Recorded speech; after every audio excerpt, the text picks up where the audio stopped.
Hey, what's up guys? So today I have the full spoilers for Turbo Pack 8. Now if you guys haven't seen this anywhere else yet, I'm glad I can be the first one to give it to you first. But I'm sure you guys have already subbed to other people that may have updated you with this information. Now, first and foremost, the Ultimate and Ultra is going to be Thunder King Ryo and Skill Drain.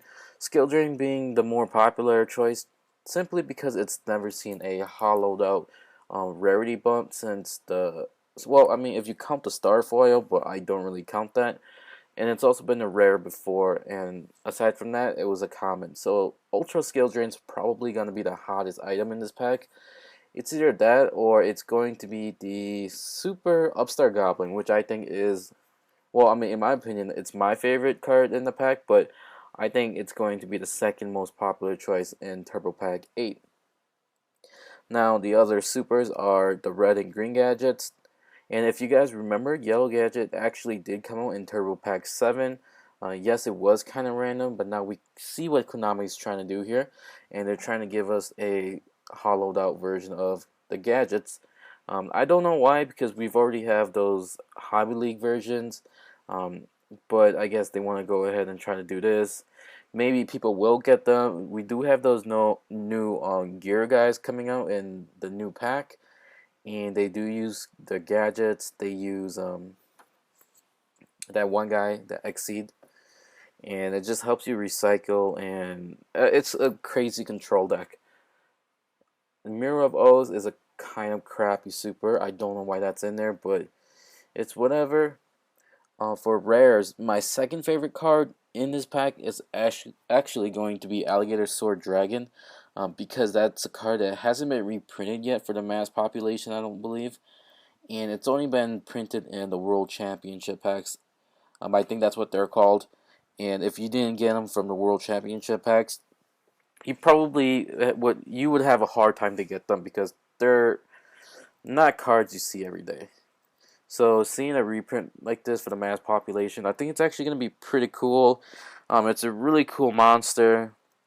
I mean, it's not competitive at all, but it's really there for the collection status and for those people that collect Joey Wheeler cards, I guess.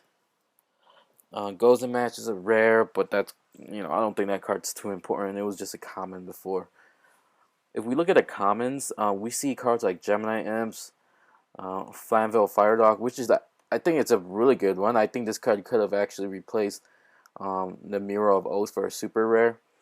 Flamvell Fire Dog is actually pretty cool because of the Flamvells that are coming out, and Flamvells, I don't know if they're going to be a problem in the TCG because of the difference in the meta, but you can guarantee that people are going to attempt to play these Lavels, and they're probably going to want Flamvell Fire Dogs. If they don't have them already as a rare, they're probably going to pick them up as common, and it's probably going to be on eBay all over the place as commons as well. And another interesting card is Magician's Circle. I think that card is pretty cool, and I actually think that card's pretty good against Chaos Dragons as well, especially if you team your Magician's Circle up with a Kaiku. It's an instant Kaiku, and your opponent's forced to bring out a monster, whether it's Lila or Effect Veiler. And I also believe they have to bring them out in attack mode, so they're guaranteed to take damage from that unless they have a Honest in their hand. They might actually have an Honest, but most Chaos Dragons deck don't play Honest. And if you do inflict damage, Kaiku's effect activates, triggering its effect to remove 2 cards from your opponent's graveyard. And your Kaiku also gets to remain on the field, thus leaving your opponent unable to remove cards to special summon their Light Pulsar or the Chaos Sorcerer or other Chaos monsters from their hand.